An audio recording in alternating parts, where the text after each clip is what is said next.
Of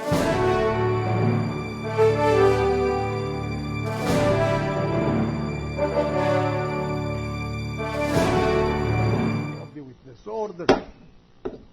I am heavily thankful, Your Honor, for the announcement made by the Honorable Presiding Justice. But I'm also thankful for being allowed to make that manifestation of record, because that is a rule not only applicable to civil, criminal, and other cases, Your Honor. And I'm searching in vain a ruling or a rule of procedure insofar as the impeachment court is concerned relative to hearsay evidence. If we examine the rules of procedure, there is nothing in there, Your Honor. Counsel, I'm going to ask you to read the book of Charles On impeachment. Yeah. the one written by Black. Charles Black, Yes, Your Honor. and also the book written by Raoul Berger of Harvard. Yeah. These two books will tell you that the hearsay rule is not adhered to strictly in impeachment cases. Thank you, Your If Honor. you want, I can bring them here. I think I have them in my office upstairs. Yeah. I have gone over the first book, Black, Your Honor, but the second one, I have not seen it. I do not know. Thank you, but thank you for the information. Raoul Berger is a Harvard man who wrote a very extensive study on impeachment trials in America. And he cited a lot of authorities to say that hearsay rule does not strictly apply in impeachment cases. And so I understand your position, but we are not proving the guilt or innocence, or the guilt rather, of the respondent beyond reasonable doubt. We are going to decide this case on the basis of the quantum of evidence that we think is best to be used in determining whether he is guilty or not guilty, not beyond reasonable doubt. Because this is not a criminal case. It is akin to a criminal case, but not really a criminal case. And that's why I made that ruling, and so let it remain as a ruling of the court. All right. Thank you, Your Honor. I'm through with the witness. Thank you, Madam Secretary. Okay. Mr. President. Let us now discharge the distinguished President, Secretary of Justice. Mr. President, there are a number of senators who have made reservations to ask Yes. questions to the witness. So may we move to suspend for 10 minutes, the 15 minutes of trial before we proceed? All right. Madam Secretary, can you bear us out? Bear with us, there. Okay. Trial suspended for 15 minutes. Yes, Mr. President, now that the cross-examination has finished, there are a number of senator judges who wish to pose questions to the witness. So may we start off with Senator Panfilo Lacson.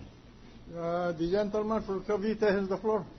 Thank you, Mr. President. Before I ask my questions to the witness, I'd like to address the prosecution panel. If you will allow me to do a Senator Miriam, I will just do some or make some lecture. It is true, I fully support the ruling of the chair that as to the truthfulness and accurateness of the contents of the documents marked as nanopol T, nanopol U, nanopol B, talagang hindi po pwede kasi hearsay, because Secretary de Lima admitted that she was not present during the en banc deliberation. But if I may suggest, why don't you do it another way? Assuming that Justice Sereno, because we have already ruled unanimously not to issue a subpoena to any of the associate justices. That's forgone. Wala na po yun. But for all you know, she brought with her a clerk or her chief of staff or whatever. Baka naman po present siya during the bank and she would have personal knowledge. Bakit hindi nyo naman alamin and then submit a motion to the court na mag-issue ng subpoena to the person concerned at baka mapayagan kayo. So at least somebody, not Secretary de Lima, who has no personal knowledge on the contents or the truthfulness of what transpired during the en banc sessions, the 3 en banc sessions of the Supreme Court, baka naman makakuha kayo na may personal knowledge. It is just a suggestion.